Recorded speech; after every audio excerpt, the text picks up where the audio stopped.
पूरी धरा भी साथ दे तो और बात है, और तू जरा भी साथ दे तो और बात है। चलने को तो एक पैर पर भी चलते हैं लोग, दूसरा भी साथ दे तो और बात है। आज इस चुनावी नामांकन के शुभ अवसर पर आपके लाडले, आपके बीच के साथी और किशनगढ़ हलके के विकास पुरुष भाई रामेत यादव जी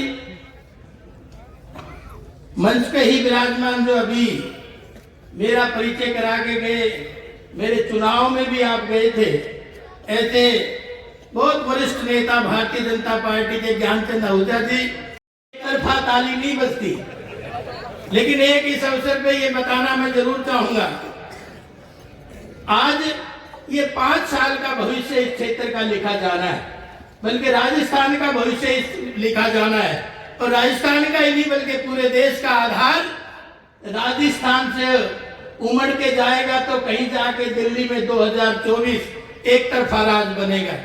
और मैं ये दावे के साथ भी कह सकता हूं, मैं नागौर में मेरा ड्यूटी लगी हुई थी, पीछे सादुलपुर में लगी हुई थी, तो मैं पूरी सर्वे देख के जानकारी लेके आया हूं, प्रचंड बहुमत के साथ राजस्थान में भारतीय जनता पार्टी का राज बन रहा है। इसमें भागीदारी, जैसे मंच से मैं सबकी बात सुन रहा था, तो सब एक दूसरे के कंपटीशन में थे। मैं किशनगढ़ की जनता से पूछना चाहता हूं, आप पास मार्क नंबर लेंगे या मेरिट में पास होंगे? मेरिट में पास हो तो जरा हाथ उठा लेंगे। और ये हाथ बड़ा दुश्मन है, ये ऐसा सब हाथ उठाएंगे एक बार और रामेत को आशीर्वाद देंगे और ऐसे घुमाएंगे। ये कमल का चिन्ह है, ये कमल बनाना है। हाथ ने तो सत्यानाश इस देश का ही कर दिया, इसलिए हाथ से बचना है। मैं कई बार अपने शब्दों में कहता हूं कि हाथ गया कबाड़े में और बाकी सब गए भाड़े में, और कमल का फूल केवल अखाड़े में। तो इसलिए ये कमल का फूल खिलेगा तो क्योंकि कमल पर ही लक्ष्मी, कमल पर ही सरस्वती, कमल पर ही सब देवी देवताओं का वास होता है। और जब लक्ष्मी और सरस्वती दोनों एक साथ है तो आप सोच सकते हैं किस तरह की तरक्की इस देश में और प्रदेश में होने वाली है। पिछले दिनों आपका आशीर्वाद आदरणीय नरेंद्र मोदी जी को भी मिला था, उसके बाद आपको सोचने की जरूरत पड़ी। मैं आप सब लोगों से पूछना चाहता हूं, नहीं तो कई बार अमेरिका कहता था कि हम मोदी जी को नहीं बुलाएंगे, हम मोदी जी को वीजा नहीं देंगे।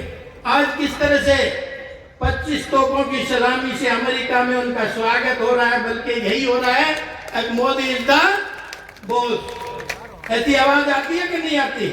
बहुत सारे लोग उनके जो देश के अध्यक्ष है वो पैरों के हाथ लगा के एक दूसरे से चर्चा कर रहे थे। पोता बोला, दादा बड़ा आदमी कौन होता है? बोला बड़ा आदमी एक थानेदार जा रहा है। बोला ये वाला बड़ा होता है। थोड़े दिन में उस गांव में एसडीएम आ जाता है, और एसडीएम आ जाता है तो वो एसडीएम थानेदार उसको सलूट मार रहा होता है। फिर पोता दादा की तरफ देख रहा होता है, बोलो दादा तुम तो कह रहे थे थानेदार बड़ा है, इस बार ये एसडीएम आया, ये बड़ा है। कुछ दिन के बाद उस गांव में डीसी आ जाता है तो एसडीएम और थानेदार भी सलूट मार रहे होते हैं। फिर पोता दादा से कहता है, बोलो दादा आप तो कह रहे थे ये एसडीएम बड़ा है, बोले भी ये जो डीसी है ये बड़ा है।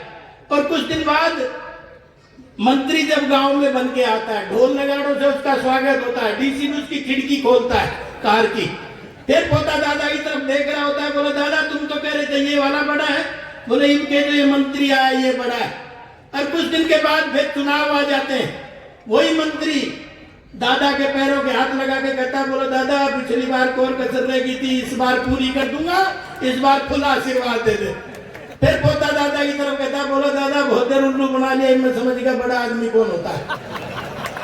बोला ना थानेदार बड़ा, ना एसडीएम बड़ा, ना डीसी बड़ा, ना मंत्री बड़ा, अगर प्रजातंत्र में सबसे बड़ा है तो मेरे देश का वोटर है।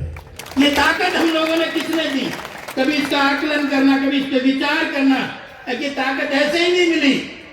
1857 से लेकर 1947 तक 6,35,000 लोगों ने अपने प्राणों की आहुतियां इसलिए दी थी हर व्यक्ति के हाथ में वो ताकत आ जाए। और यही जनता जनार्दन है, जब देने को आती है तो छप्पर फाड़ के देती है, और जब लेने को आती है तो चमड़ी उधेड़ लेती है। तो इस बार तैयार होना चमड़ी उधेड़ने के लिए। है? 5 साल खूब तंग किया होगा आप लोगों को, इसलिए।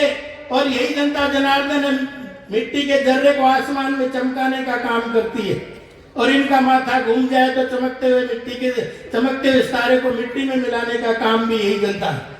कभी विचार करना है कि इतनी बड़ी ताकत हम सब लोगों के हाथ में किसने दी है।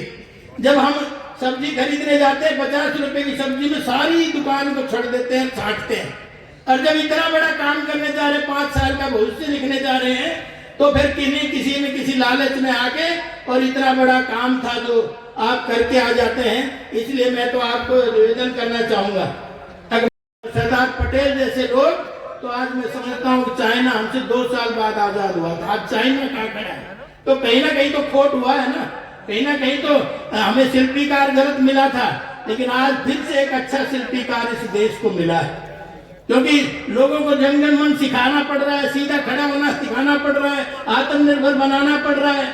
आज इस तरह के छोटी छोटी चीज स्वच्छता अभियान चलाया जा रहा है, छोटी छोटी चीज सिखानी पड़ रही है आज 75-76 साल 77 साल की आजादी के बाद भी।